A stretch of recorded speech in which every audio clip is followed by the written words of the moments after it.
जो पाकिस्तान के अंदर, अफगानिस्तान के अंदर, बांग्लादेश के अंदर जो हिंदू भाई रहते थे, लंबे समय से रहते थे और वहां की त्रासदी के कारण वो भारत में आए। 70 साल में इस कांग्रेस ने उन भाइयों को क्या दिया? अगर वो भाई थे तो हमारी नागरिकता ग्रेड भी नहीं कर सकते थे, उनके बच्चे पढ़ नहीं सकते थे।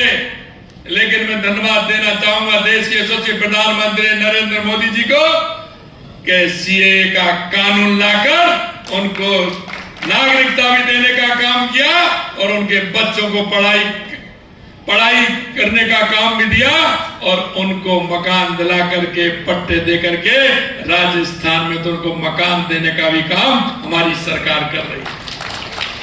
मेरे भाई और बहनों, मैं एक ही बात आपसे कहना चाहता हूं, ये जो बंटवारा था, गांधी जी कहते थे अगर बंटवारा होगा तो मेरी लाश के ऊपर होगा, बंटवारा होगा तो मेरी छाती के ऊपर होगा। लेकिन ये आज संविधान बचाने की बात कर रहे हैं, गांधी जी की बात करते हैं। अरे गांधी जी का अपमान तो आपने इतना किया है। महात्मा गांधी जी नहीं चाहते कि देश का बंटवारा हो। डॉक्टर श्यामा प्रसाद मुखर्जी जी ने कहा कि देश का बंटवारा नहीं होना चाहिए। सरदार वल्लभ भाई पटेल ने कहा कि देश का बंटवारा नहीं होना चाहिए। बाबा साहब भीमराव अंबेडकर जी ने कहा कि देश का बंटवारा नहीं होना चाहिए। लेकिन कांग्रेस की सत्ता लोलुपता ने देश का बंटवारा किया। ये कांग्रेस की देन है। और आज भी आप देख रहे हैं कांग्रेस के लोग पाकिस्तान की भाषा बोलते हैं, पाकिस्तान की भाषा बोलते हैं। मेरे भाइयों, मैं आपसे इतना ही कहना चाहता हूं कि अब हम आपको सभी को उनका जवाब भी देना होगा।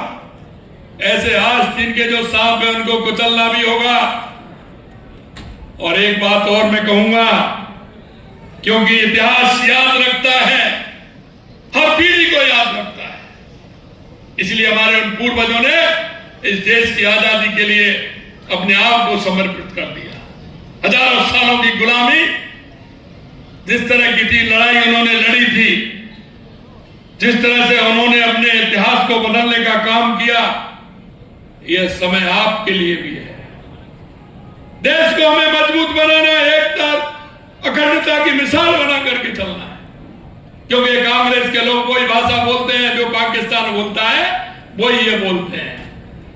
लेकिन हमारे नेतृत्व इतना मजबूत है, देश मोदी जी के हाथ में है।